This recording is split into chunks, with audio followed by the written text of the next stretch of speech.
Bodine beats up on the boys in Brooklyn. Over the fence is not necessarily out in Knoxville. Hey, don't sit on that fence. Stay right here. Race Day's next.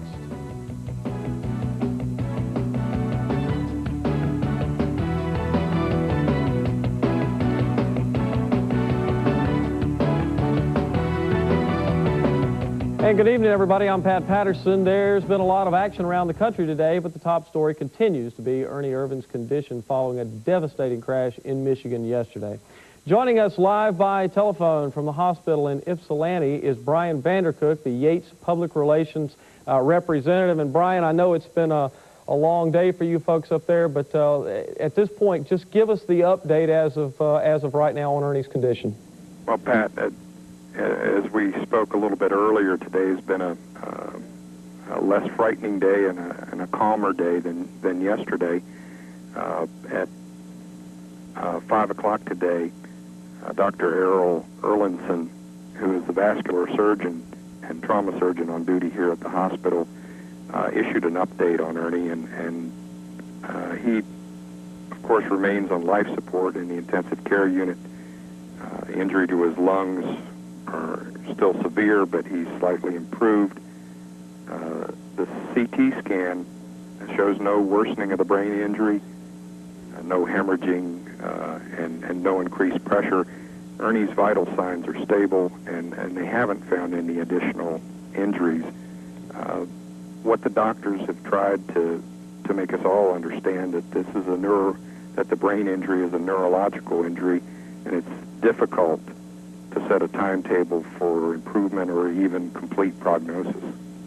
Brian, as we all continue to pray for Ernie, tell us a little bit about Robert Yates and the family. How are those folks at this point holding up? Are they doing okay? What's the situation? The family has come from, Ernie has a sister from California who came in late yesterday. All of his sisters, their husbands are here. Of course, his mom and dad, his wife Kim and his daughter Jordan are here, and some more members of Kim's family are coming in this evening. So pretty much both sides of Ernie and Kim's family have gathered here at the hospital. They have, of course, as I said, that yesterday was a very scary day. Today is much calmer, and the news is cautiously optimistic.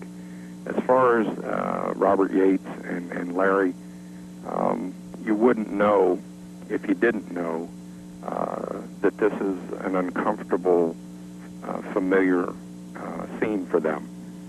They have kept in mind what's important, and that's Ernie's well-being and his family's care, and they have taken careful steps to make sure that they kept their balance and took care of the important issues before they turn their minds back to racing. Brian, we want to thank you for joining us tonight and giving us the update. And of course, all of us in motorsports will, keep our prayers guided towards Ernie tonight. Thanks again. We appreciate you joining us. You're welcome, Pat. Okay, now to the Winston Cup race. Jeff Bodine was on the pole, and Jason Young has the highlights. The Winston Cup family was in shock at Michigan. Another friend was fighting for his life. And even though all thoughts were with Ernie Irvan, the show must go on. And it did, but not the way anyone wanted it to. On the very first lap, Billy Standridge and Derek Cope got together, triggering this 7-car pileup. Bobby Hillen went up on his side, but he didn't go over. Dale Jarrett, Jeff Burton, Dick Trickle, Phil Parsons, and Morgan Shepherd were all involved. No one was hurt. After that, the race stayed clean for a while until the rains came. The rain stopped, but the green didn't stay out very long. Points leader Dale Earnhardt tangled with Todd Bodine in the 75. They both hit the wall hard, but they were both okay. During green flag pit stops around lap 140, something that's not seen very often out of the Rusty Wallace crew, a problem on pit road. The car rolled forward, causing it to roll off the jack. A 35-second stop was the result. Then Louis Allen Jr. went for a wild ride when he lost control of his Hooters car in turn 4. That was on lap 189. back to green, and it was all Jeff Bodine as the Exide Batteries Ford driver took his black number 7 to victory lane for the second time this year. Mark Martin edged out Rick Mass for the runner-up spot, followed by Wallace and Bobby Labonte. I'm Jason Young, reporting for Race Day. All right, thanks, J-Man. Our Jiffy Lube Winston Cup points, Earnhardt has over a 200-point lead over Martin with Wallace and Schrader close by. Irvin is still in the second for the moment. Now, today's UAW GM Teamwork Award of Excellence winner goes to Jimmy Long of the Kyle Petty team. This is the highest finish that the Mellow Yellow team's seen in a while, and we'd like to add our congratulations to Jimmy and the crew. The other big story of the weekend, the 34th running of the Knoxville Nationals. Here's Mark Allen with our story. You always see some wild flips when the best sprint car drivers in the land go after bragging rights in the sports Super Bowl. The good news in all these flips is that the drivers were okay. Wednesday's 40-lap feature came down to a thrilling battle between number 2 Andy Hillenburg and 9-time Nationals champion Steve Kinser. On this night, the STP driver was good enough to stay in front when it mattered, but afterwards, Kinser won the war of words. You know, I had a pretty good line on Andy here coming off 2, and he did what he's supposed to do, use most of the racetrack out. No, but then Saturday night, I'd probably turn it back into the fence. The words would be prophetic, but not the way you think. In the other feature on Thursday, Dave Blaney in number 10 worked hard to get himself into the lead, but that all went for little as a tire went down with 3 laps to go. That left second place Jack Haudenschild in front to successfully beat back a challenge from Jeff Swindell. When it came time to play for the big bucks, everyone knew the road to the $80,000 went through Steve Kinser's neighborhood. Now, this is hot lapping for the feature, and that's Andy Hillenburg appearing on radar screens across Iowa. He was fixed for the feature. Jeff Swindell was the pole sitter, but Kinser was chomping at the bit to get in front. On lap 8, the opening presented itself, and Stevie K did his usual Nationals thing. 10 times now, the king of Knoxville. I tell you, we're fast here, and we have been. We had a couple years where we struggled here, but the rest of the time we've just been lightning fast here. And I guess anytime you win 10 of these, it goes to show you are. But, you know, I always thought I wanted to win 10 of them, but now I'd like to make it the number of the car and see if I get that 11th one. The dude took third with Andy Hillenburg, a nice repair job to get fourth. Greg Hodnett, the drive of the evening, 23rd to 5th. This is Mark Allen reporting for Race Day. Man, I hate I wasn't at that race last night. Hey, we're just getting warmed up. Stick around. We'll be right back. Race Day is brought to you in part by Mopar Chrysler Corporation Parts and the Chrysler Plymouth, Dodge Truck, Jeep and Eagle dealers who sell and install them. By Jiffy Lube. If it doesn't say Jiffy Lube, it isn't. And by 104 Plus Octane Boost. Feel the power. Welcome back to Race Day, everybody. The ASA AC Delco Challenge Series is usually so competitive you never see a flag-to-flag win, but that's exactly what happened last night. The pole sitter for the Anderson 400 was the man in black, Mike Eddy, but the man in the white number 78 was Steve Holzhausen, and he jumped ahead at the start. Joe Knott was the first driver to have a problem on the Indiana Bull Ring, but at the same time, Mike Miller was blowing a tire collecting A.J. Cooper. Miller was soon done while Cooper and Knott kept going. A little bit later, and Jim Cooper, driving Ray Skillman's number 27, ended up in the wrong direction after he went for a slide down in turn 1. Then Harold Fair went for a spin and collected the 10 of Tony Roper. Again, everyone continued while the yellow was flying again. Meanwhile, Holzhausen was still leading the way, right where he had been since the drop of the green, virtually uncontested. But nearing the halfway point, it looked like his good luck was about to change when he got together with the number 9 of Dennis Lampman. Holzhausen got by while second place Gary St. Amant got the worst of the damage.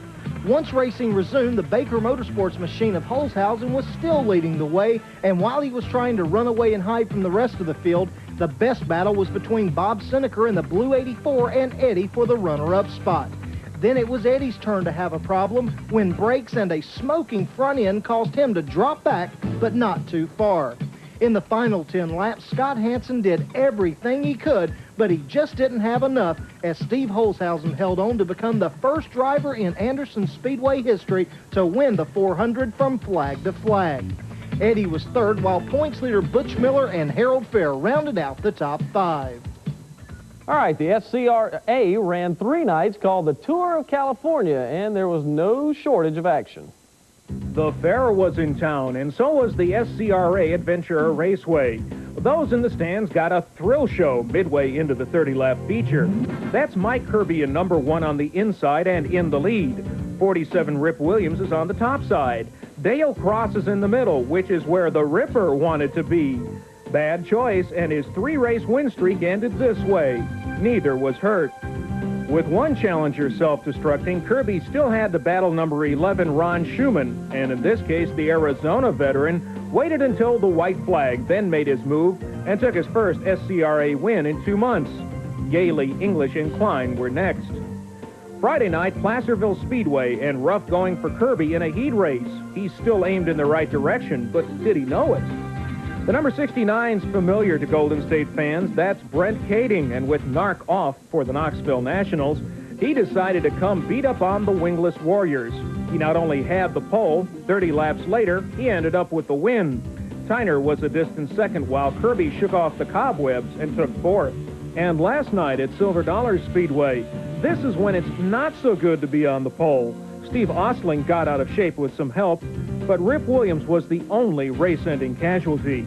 A great battle up front later between Corey Kruisman and Kading with the rookie in front. Kading made a rare mistake, and it cost him big time. BK was not done for the evening. That was Kruisman's last serious threat as he scored his 2nd career victory, and check out the top 5. Kading still scored a 5th. All you need to know about last night's Have a Tampa race is that Scott Bloomquist was there. That means Scott won again. This makes number 17 of the season, and here's the results as we head to break. We'll be right back.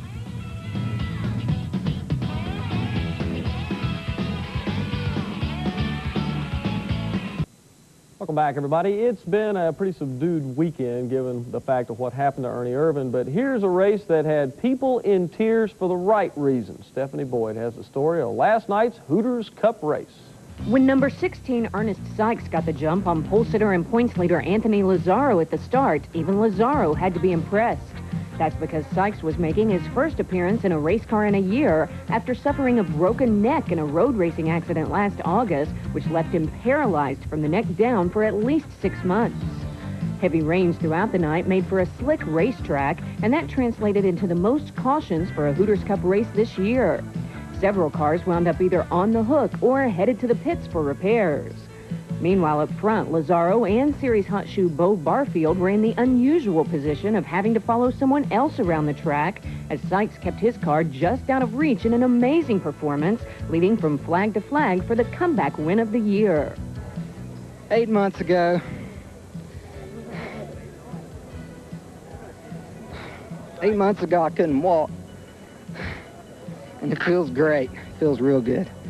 Because of a racing accident, and to come back and win my first time out, it's more than I expected, that's for sure. Lazaro and Barfield were never so pleased to finish 2nd and 3rd behind their close friend. Newcomer Alan May was 4th, while Dave Elliott had his best finish in 5th. This is Stephanie Boyd reporting for Race Day. The kind of stuff that makes you feel good. Up in North Carolina last night, the Slim Jim All-Pro Series was in action, and Hal Goodson led the final 9 laps to claim the victory at Orange County Speedway. Toby Porter was 2nd, while Bobby Gill got the series points lead, finishing 3rd. Barfield and Mike Cope rounded out the top 5, and Mike Cope is sitting right here beside me. Pretty good run there last night. Not quite the finish you'd like to have had, but nevertheless, you guys are coming on strong. Well, all things considered, we ran pretty good, but we missed it a little bit. We seem to have been doing that a lot lately, but it's coming around, and we'll try to do a little bit better in these last 4 races of the year. Correct me if I'm wrong. You've been doing this a long time. Ever since Slim Jim has gotten into this thing, NASCAR's gotten into this thing, the competitiveness of it, the publicity that's getting, it has all the appearances of being a real up-and-coming series. You've been there for a while. Is that pretty much the case? Most definitely. Since Slim Jims came along, they've really, they've got the media attention geared towards us again, and that helps a lot, for our sponsors, and just to get our name out there to be known, because it is a stepping stone division. It's become a stepping stone division. To move us up to the Busch Grand National Series, you know, there's a lot of good drivers in the division. And I'll segue into that. That's where you want to be. That's what you ultimately want to do, is to move up. You've been racing all your life, ever since you were 12 years old. And I know that this is a lot of fun, but it's not the last stop for you, right? Oh, it's most definitely not the last stop. You know, we definitely want to go to the Busch Grand National Division. But, you know, it takes sponsorship dollars. You know, we've got a lot of deals working right now. That's what I'm here for in Charlotte, is to try and put something together. But yeah, that's the ultimate goal, and it makes it easier whenever you get the exposure that we're getting now. It helps out. Just 30, 45 seconds left now. You've been doing it a long time. Do you feel like you're on course, Mike? Is this the progression that you wanted? You're moving into your 30s now. Can you get to the Busch Grand National ride and eventually the Winston Cup? I definitely can. A good friend of mine, David Green, proved that point. You know, he's in his 30s. He's made it, and he's, Jason Keller's another one. He's a good friend of mine that ran the All-American Challenge division. I was runner-up to him for the Rookie of the Year honors. Yeah, I'm on course. I would have liked to have started running a touring division earlier in my life, but, you know, monetarily we couldn't do it, so I'm just fortunate to be where I'm at today. Next race for you guys is where? Odessa, Missouri, I-70 Speedway. All right, if you're over in Missouri, head out there and see Mike Cope and the boys. Take them on. Nice to see you. Glad you came out and spent some time with us. As we head to break, here's a look at the IndyCar finish today in New Hampshire, where, guess who? Little Al did it again. We'll be right back.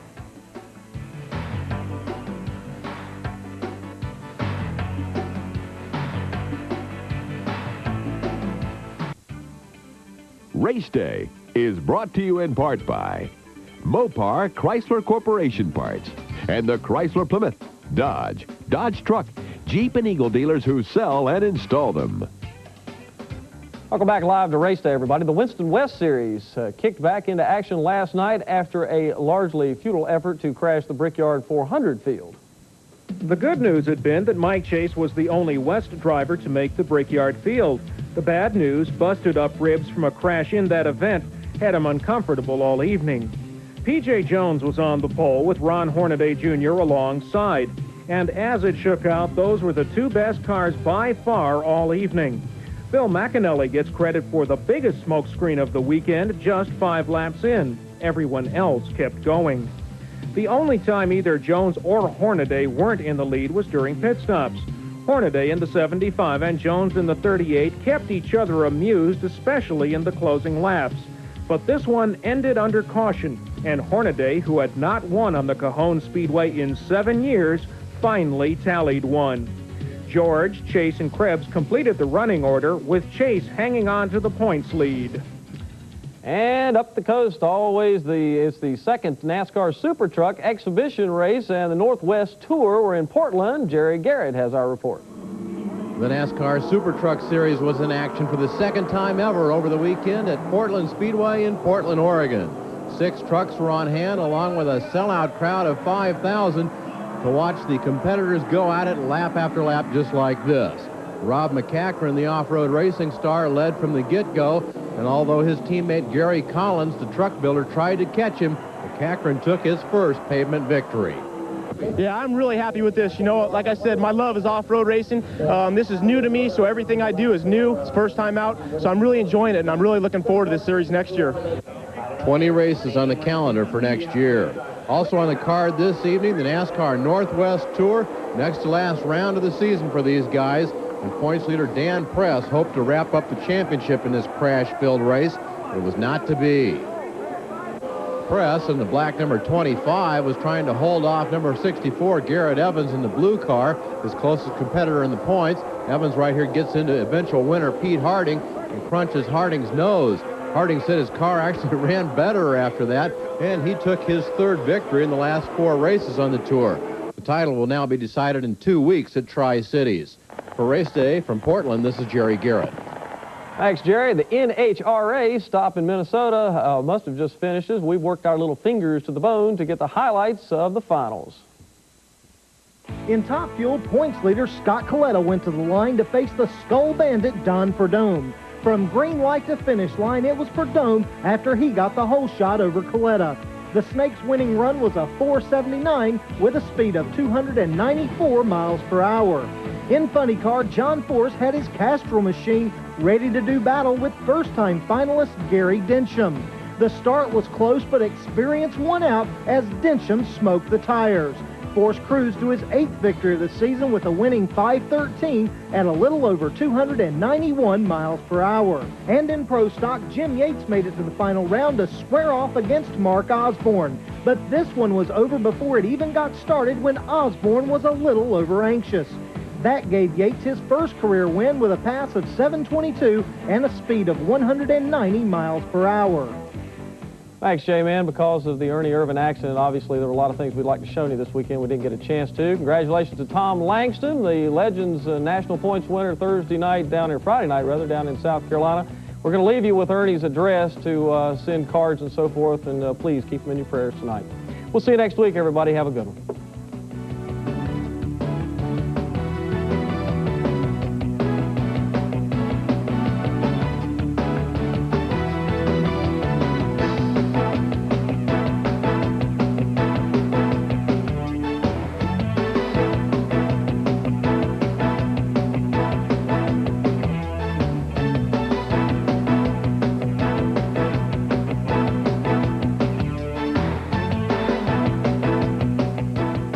Transportation provided by Cedar Ridge RV Center of Branchville.